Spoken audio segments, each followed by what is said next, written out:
Our human lives are not developed in a straight line of progress. We see forward movement toward whatever goal we have in front of us, and then various retrogressive movements that set back the progress. That is the experience of those who have a focus or objective in life. For those who are not motivated by some specific overarching goal, there is simply a series of events, activities, relationships, enjoyments, and sufferings that make up the mixed lives they lead. There are multiple and complex interactions that cause this oscillation to occur. First, there are the conflicting needs, desires, and demands of the various parts of the being.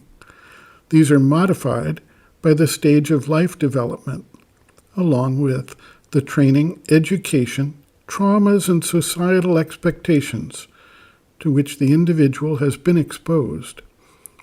Additionally, there's the action of the three gunas of nature, which are always moving and changing their predominance and balance in all parts of the nature.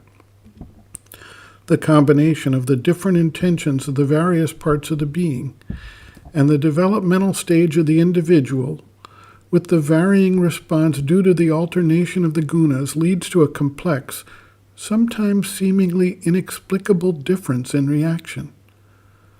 For the spiritual seeker, there's an added factor of the opening of the psychic being and its more direct influence.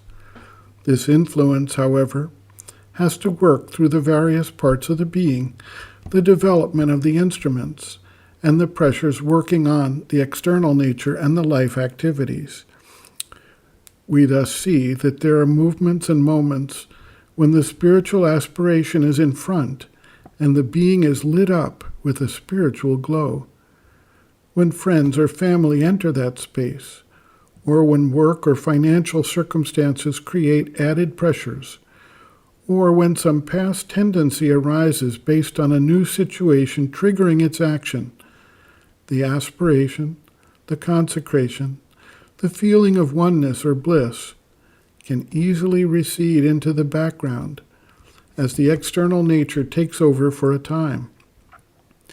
The seeker carries with him all of the tendencies in seed form until they are fully and completely rejected from the being, and they can lie latent and dormant until the right circumstance arises for them to sprout up suddenly.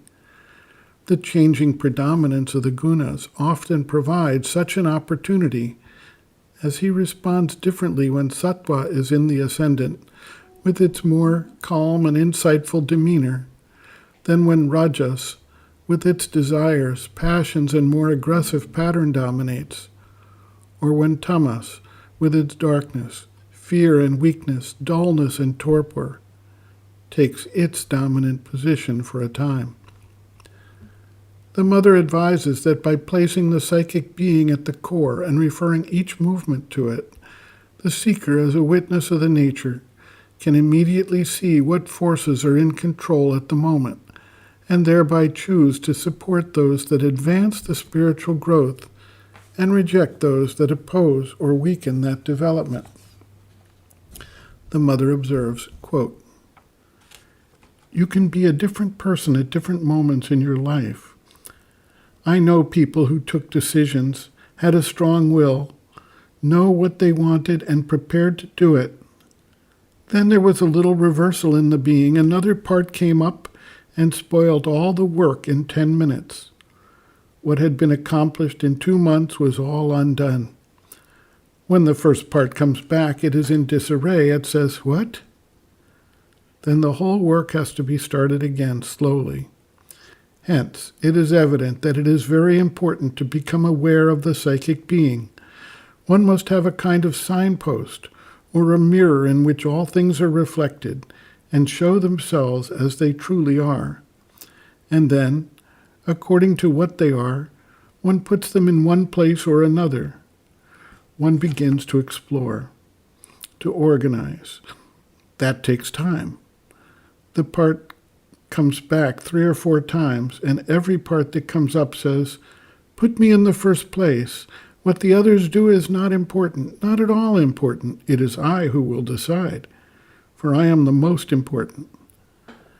I am sure that if you look at yourself, you will see that there's not one among you who has not had the experience.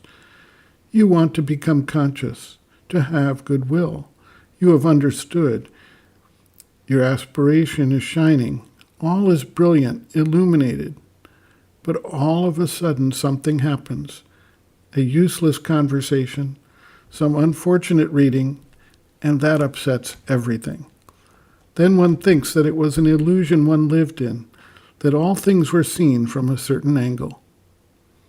This is life. One stumbles and falls at the first occasion. One tells oneself, oh, one can't always be so serious. And when the other part returns once again, one repents bitterly. I was a fool. I have wasted my time. Now I must begin again. At times there is one part that's ill-humored, in revolt, full of worries, and another which is progressive, full of surrender. All that, one after the other. End quote. Reference, Sri Aurobindo and the Mother, The Psychic Being, Soul, Its Nature, Mission, and Evolution, Section 2, Role, Function, and Action of the Psychic, pages 68 to 69.